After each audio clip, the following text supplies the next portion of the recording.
Hey guys, welcome back to the channel. Today we have someone very special with us, Catherine Daly, who's the head of marketing at Space and Time. Now, Catherine has spent years leading marketing strategies for both fast growing startups and also major global tech companies. And now she is helping one of the most interesting projects in the entire Web3 space. And that is exactly what we're going to talk about in this interview. So make sure that you stick around. If you've been keeping up, you may already know about Space and Time. This is a project. It's backed by Microsoft. It's heavily funded. It's working closely with ecosystems like Stellar and Chainlink, and it's pushing some massive innovations in blockchain and data. Now, one of the biggest ones here is the Dreamspace that we are going to talk about in this interview. This is their AI-powered no-code builder that was launched with support of Microsoft Azure, OpenAI, and Base. It's one of the most exciting tools that we have seen in Web3, and we're definitely going to talk about it in this interview. So, yes, that is an overview. You can see we have a lot of interesting things to cover in this interview. So, first of all, Catherine Daly, thank you so much for taking your time out. You can consider me one of your subscribers. I do watch your content, and I'll link that in the description as well. So you can watch her directly talk about all these things. So first of all, thank you so much for joining in for this, for this interview. I'm going to start off with the first question that I'm personally very curious about, because you could have gone a lot of different ways, worked with a lot of different projects. What originally drew you to Space and Time? What excited you enough to join this team? Yeah, thanks so much for having me. And that was a great intro. I mean, you pretty much covered it. So I guess we can just pull that out. Yeah. Hello. Yeah, I'm just kidding. Yeah, so I've been with Space and Time for almost 4 years now, and it was kind of my full-time entry show. I've known Scott Dykstra, one of the founders, for several years, and he reached out to me when I was working at a marketing agency in the semiconductor industry. So very technical, but kind of boring, if I'm honest. And I was sort of looking to get into something a little bit more exciting that would still allow me to be technical and stretch that part of my brain. And at the same time, was kind of starting to dip my toes into crypto on a personal level, right? This is like the sort of top of the last cycle. So crypto was top of mind. NFTs were everywhere. I was learning about Ethereum and what was going on in that ecosystem. And Scott reached out and was like, hey, I'm starting this database blockchain startup, and I need someone to come help out on the marketing front. Are you game? And I was like, well, screw it, I'll do it. We balled. And so Wow. I joined and never looked back. And it's been like an awesome 4 years. I think the number one thing that drew me to Space and Time over any other project was the founding team. Nate and Scott are just absolute badasses, spent a decade in enterprise data warehousing and then decided to bring that vision to crypto. And it's a vision I believed in then and still believe in now. And I'm happy to be along for the ride. Well, that is really interesting to hear. And for viewers who might be new to the project, I think it's helpful to simplify, because you can agree it's not the most easiest project to comprehend.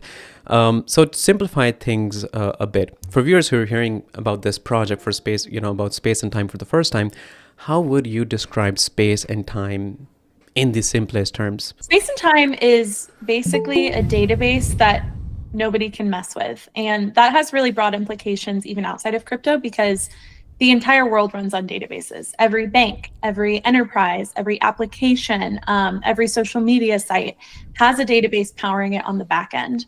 And when the data in that database is manipulated or dropped or hacked or stolen or lost in any capacity, it can be pretty catastrophic in terms of loss of business value. So we saw this opportunity to invent a way to mathematically guarantee that no one has tampered with the data inside or the operations run on a database, or even the delivery of that data to the end client, using zero knowledge and blockchain technology, which is pretty sweet. So it took a long time to build. It was a very research driven project for sure, but we delivered it on mainnet earlier this year, and the adoption's been really exciting. Wow. Thank you for breaking that down because honestly, while preparing for this interview, it was quite a work to understand everything because it's not just one single thing that space and time is doing. You can definitely see that it's it's going almost everywhere and it's being successful in almost everything that it is doing. So now that people understand the basics of space and time, let's talk about how space and time fits into the larger blockchain ecosystem. And I recently saw the tweet of Chainlink and also Stellar, and I was quite surprised because not only that, space and time has backing from Microsoft, and they're developing Dreamspace with, Microsoft Azure base and OpenAI, and now we have Chainlink and Stellar also collaborating with space and time. So I'm interested to hear what that partnership is. So my question is, how does space and time fit into the broader blockchain infrastructure, and where do Chainlink and Stellar come into this picture specifically? Yeah, I think those are two really good examples to kind of illustrate where space and time fits in. It is hard to narrow down sometimes from a messaging and communication standpoint because, like I said earlier, databases are so ubiquitous and so universal and used in every use case ever. So it's kind of hard to narrow that down sometimes. But when you look at Chainlink is one of our closest partners. We were sort of incubated in the Chainlink ecosystem from the start. And so we've worked really closely with their team and community since day one. And we're a very complementary solution to Chainlink. In fact, a lot of the times when I'm explaining space and time to people, I'll start with Chainlink because it's like a much more familiar, kind of comfortable concept for most people in crypto. Chainlink was designed to deliver data to smart contracts, right? Off-chain data through their Oracle network, cross-chain data through protocols like CCIP, and a lot of the new products that they're developing. But the one thing that they don't really do natively is delivering historical aggregations and analytics over that data. That is the job of a database, right? So that's what databases are uniquely designed to do. Take a record of data from, all time to 24 hours to 7 days, whatever you have, whatever you want, and find a way to kind of bring it all together, run some sort of computation over that, and deliver the end result to the client. That didn't exist in crypto before space and time because there was no way for a smart contract to trust the data coming out of that database, the final result of that computation. And the ZK proof that our team invented and delivered to the market, proof of SQL, makes that possible. So we sit alongside Chainlink. We work really closely with their go-to-market team. We do a lot of co-selling. A lot of their customers are our customers and vice versa, because we come and sit alongside the Chainlink solution to say, okay, you're delivering all of this, price feed data or whatever through Chainlink oracles. You may be using CCIP. Space and time kind of fits into that stack as the SQL database for running analytics computation over that historical data. On the Stellar side, we work closely with Stellar. We just announced a partnership with them, which we're really excited about. They're a very thriving ecosystem, especially in terms of tokenization and real world assets, which I think is, one of the big pieces of meta right now. So we're excited to work with them for sure. But we work with a lot of popular L1s and L2s, especially in the EVM, but also the Stellars, Swees of the world. Basically to index data from their chain and make it available to developers in this ZK-proven tamper-proof database. So for Stellar specifically, space and time indexes every block, every transaction, every transfer, every piece of wallet activity from Stellar and stores it in this SQL database, which is really easy to query and easy to analyze and easy to get data out of. Blockchain data in its raw form is very hard to extract anything from. It's in not a very easily readable format.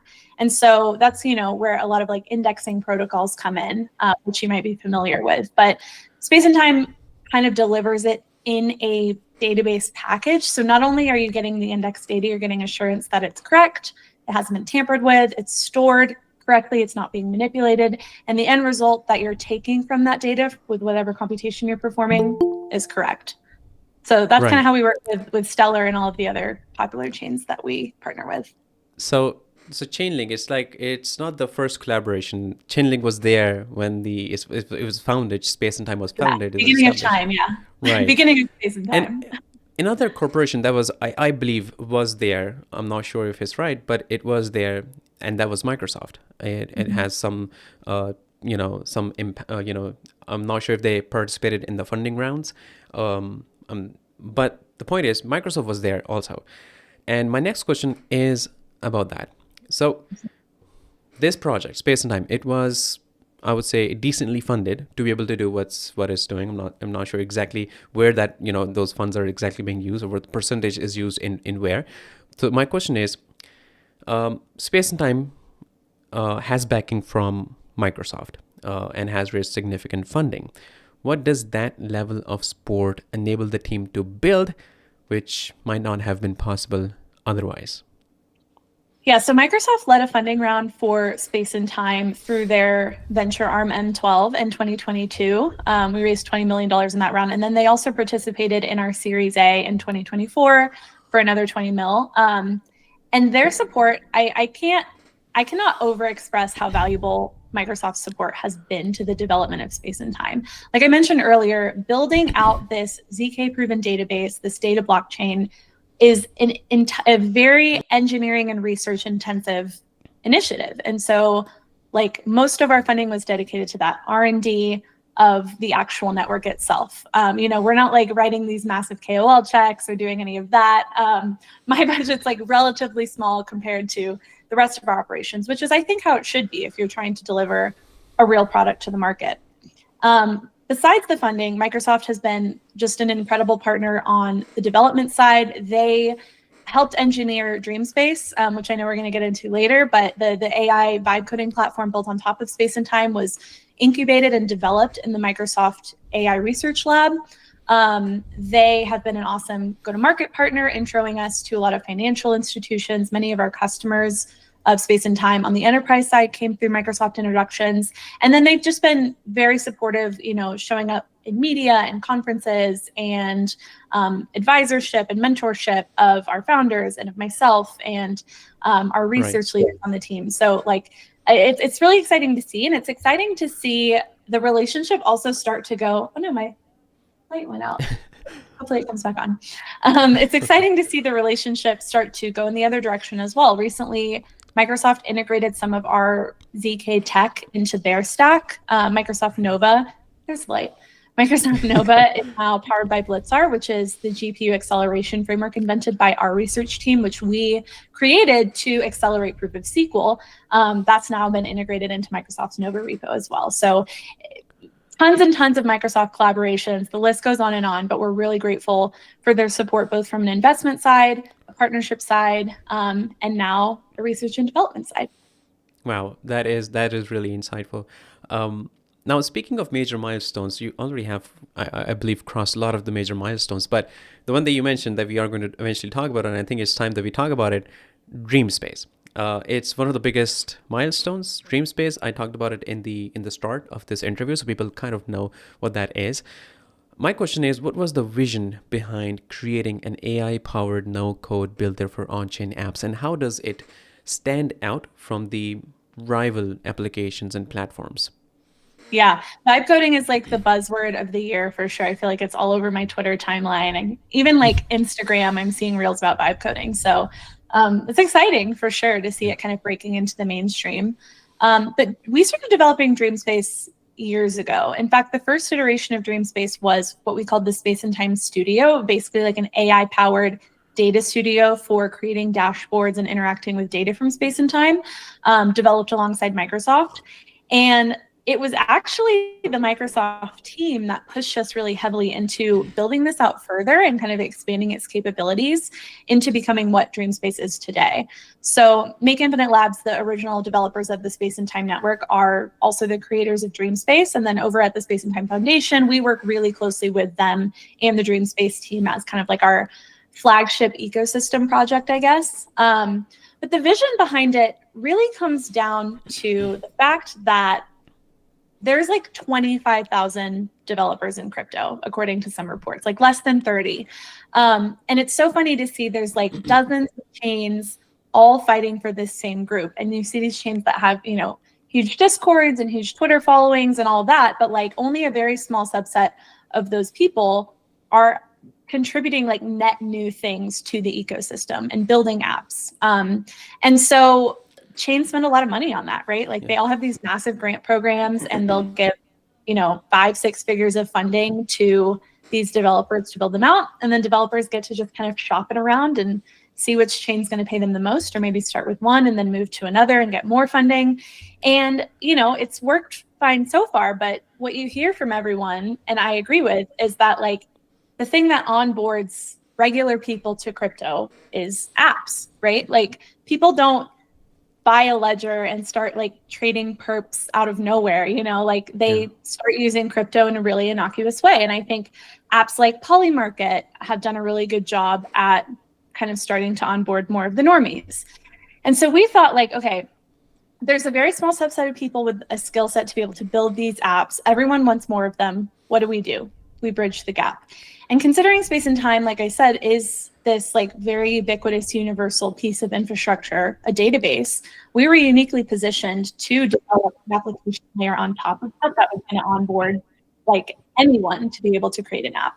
And so Dreamspace was created with that in mind, right? Like make it easy enough for anyone to build on chain so there's no restrictions. And we kind of just open the floodgates to the types of apps that can be developed. And that's what we've done. And we've seen like huge success in it. We've got a little bit over, I think like 20,000 active users. So like already in parity with the number of developers that exist in crypto.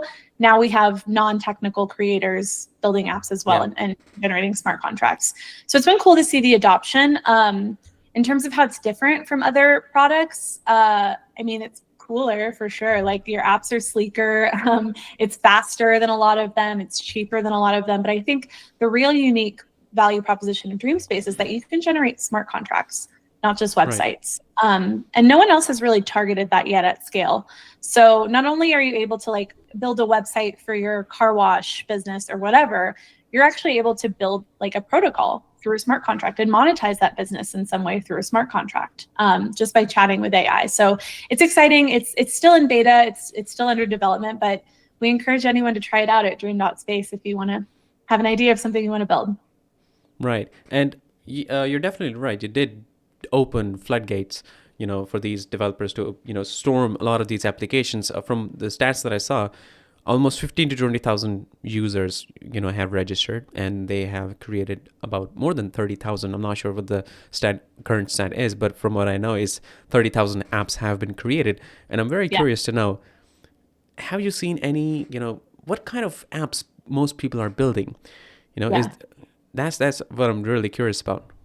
I would say there's two categories. One is like personal use apps, right? So a lot of people are building like on-chain trackers to track certain metrics that they want to see, or like, a dashboard of their wallet activity across several different wallets, like things that they want to use in their personal life, productivity apps, for example. And like one of the ones I created was, I'm a big like American football fan. And before this season started, I created a dashboard on Dreamspace with all of the like sports stats around my team, just so I could kind of monitor it throughout the season. And it was really easy to like hook Dreamspace up to these sports data APIs, get it all together. And I've never like written a line of code in my life. So that's how easy it is to use.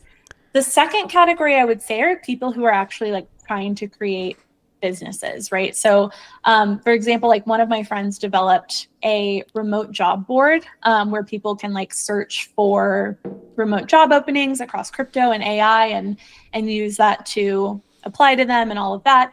And it was like a weekend of vibe coding from him. And he went and got it sponsored by Bondex, which is a popular Web3 like job posting company. And so now he's got revenue from that app. He's got like a revenue generating business from something he spun up in less than a weekend. So it's cool to see both, right? Like, and we love both applications, right? Use Dreamspace for your little football tracking app or your little wallet tracking app, and use it to build a business and start earning from your creations and your ideas in a way that wasn't possible before. Right. That's absolutely fascinating. And it ties directly into a broader discussion about the convergence of artificial intelligence and blockchain. People talk a lot about the, AI and blockchain getting together and what sort of things that they can expect from this. From your perspective, what does that actually look like in practice? Artificial intelligence and blockchain together. I mean, I don't pretend to be the expert, and I know there are just like dozens of protocols developing really cool stuff at the intersection. But the two things from my perspective that I definitely see happening are, one, AI making it easier to interact with and develop on the blockchain. So like anything from trading agents making it easier for you to make money on chain, and agents like Dreamspace making it easier for you to build on chain. I think that's going to continue to thrive. We've already seen that happening. And then the second component is more relevant on the space and time side, which is like using blockchain technology as almost like an antithesis to AI, right? Like the verifiability of blockchain being introduced to AI. And so space and time plays really well in that space as well. We're working on a POC with Microsoft and some major auditors around like verifying data that is fed to AI training models and ensuring that it's like properly watermarked and all that. So it's kind of cool to see like blockchain and AI, seem like different and seem opposing to each other on the surface, but they can actually be very complementary in that way. Yeah, that is a great perspective. And this brings us to one of your core technologies, which I believe can get a bit complicated, but I think that's where you come in to simplify it for us. And that is the space and time. It's known for the proof of SQL. In simple terms, why is verifiable data so critical for smart contracts and on-chain applications? So it's particularly important to secure the data being fed into a smart contract when value is being secured on chain. So proof of SQL, I would say, is primarily geared at financial use cases on chain. And the reason it's so necessary is because smart contracts on their own don't really have access to data. They can see like very limited real-time on-chain data. They can't see historical data. They can't see off-chain data. And so like protocols like Chainlink obviously were kind of pioneers in solving that. And space and time is, I would say, sort of the last piece of the puzzle, particularly important for allowing smart contracts to look at historical data on-chain and off-chain. So like one example is like rewards, right? If you want to be able to like trustlessly reward a community for stuff that they've done, proof of SQL is a really good way to like aggregate on-chain activity from, the last year or the last 6 months or the last week or whatever it is, and then verifiably distribute rewards based on that. An off-chain example is like tokenizing assets, right? Like if you want to aggregate some like historical asset data and then feed that into a smart contract on chain, like proof of SQL, it allows you to do that verifiably. And so that's kind of the use case for it. And all it does is really expand the design space of what you can build with smart contracts. Smart contracts are like this incredible technology, which essentially enables programmable finance, programmable business logic in a way that no one has to trust one centralized entity to do it correctly. And so space and time is sort of like a co-processor to that, I guess, that sits alongside it and just expands the compute capabilities and data capabilities of what it can access and do with it. Right. That makes perfect sense. And while we're talking about the real world impact, one thing that I recently came across that you did was, if I could just pull up the exact number, that was, just give me a second, I have to pull out the number. Recently, Space and Time helped onboard tens of thousands of students. I think it was 124,000. I'm not able to find the number exactly, but this is what I remember. 124,000 students, and you put their credentials on chain. Now, my question is, what does this real world adoption tell us about where Web3 is heading next? Yeah, first of all, you nailed the number, 124,000. Right. Oh, awesome. Yeah, we're really excited about it. We're working with Indomobile, which is one of the largest businesses in Southeast Asia, led by Anthony Salim's Salim Group, to onboard all of these students on chain. The first cohort's actually like being onboarded as we speak. So by the time this comes out, they'll already be on the network. Right. But we're really excited about it. What it does is give students like a verifiable, traceable, immutable record of their education, the courses they completed, the degree they received, that follows them anywhere in the world, to any other higher institution or employer what have you. A lot of times there's a lot of issues with like cross-border verification of credentials. If you go to school in Indonesia, your degree is not necessarily recognized in the United States as easily. And so this kind of solves that problem. And I think it's a really cool use case of blockchain technology. But what it tells us as a whole is I think there's a really big untapped market within students, right? Like students are our best opportunity to onboard like the next billion users, so to speak, to crypto. They're tech savvy, they're eager to make money, and they're eager to like get into the world in an adult way. And frankly, like they're not entering a very good job market. Like AI is taking over a lot of entry-level jobs. And so tools like Space and Time verifying their course credentials and Dreamspace giving them the tools to build a business without any technical experience, I think are going to be really paramount to, how we shape the next generation and how they enter the workforce and how they make money and how they create a livelihood for themselves. So it's cool to be a part of that mission, and it's cool to see it happening in real time, starting in Indonesia and eventually expanding to new markets like Japan and the UK and the US, just to tease some of what we've got coming up. That is really interesting. And your answer perfectly, leads into something that's equally important. That is the role of, your community and the ecosystem. So how important is community involvement in the growth of Space and Time, and what initiatives are in place to engage developers or data providers and token holders? Yeah, I mean, I think community is like the most important thing in any centralized network, 100%. Our community is divided into like a few different blocks. We have data providers, like you said, who are actually inserting data into the Space and Time network. We have users and customers who are querying data from the Space and Time network. We have stakers who are staking their SXT token to help secure the network, and validators who are doing that as well. And then we have like creators, right? Creators and developers who are developing apps using Space and Time data. And all of them are equally as important to the function and health of the decentralized network.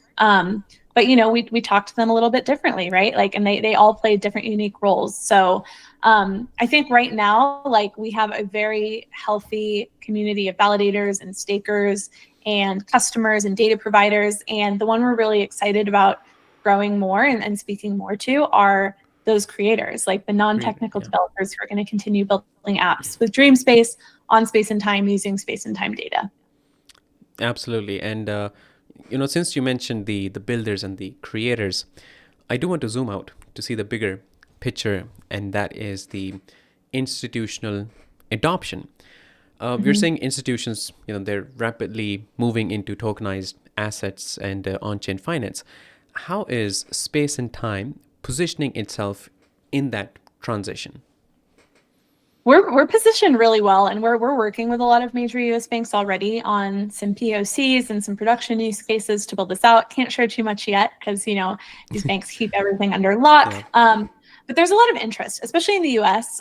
Every institution in the country and really in the world is looking at these tokenized asset use cases and seeing what it is they can digitize and what it is they can tokenize. Beyond stablecoins, there's a million things that they're looking at. And so we're excited to be like talking with a lot of these guys and showing them the value of what Space and Time can provide in terms of like getting data out of their golden record asset databases off chain to their smart contract in like a very seamless and most importantly verifiable way. So we just released V2 of Space and Time last month, which actually allows these institutions to bring their data on chain in a secure way. And we're seeing some really good adoption so far. So stay tuned for what's coming. Wow, that is a really thoughtful answer. Now, to wrap this all up, I do want to get your future outlook for Space and Time. So looking ahead, how do you see the role of, verifiable data and AI shaping the next wave of blockchain adoption? And we're talking over the next few years. I mean, I think the verifiable data and really just like infrastructure for institutional onboarding is going to be really critical to the next wave of adoption. Obviously, like institutions are kind of the meta right now, and I think will continue to be over 2026 at least and beyond.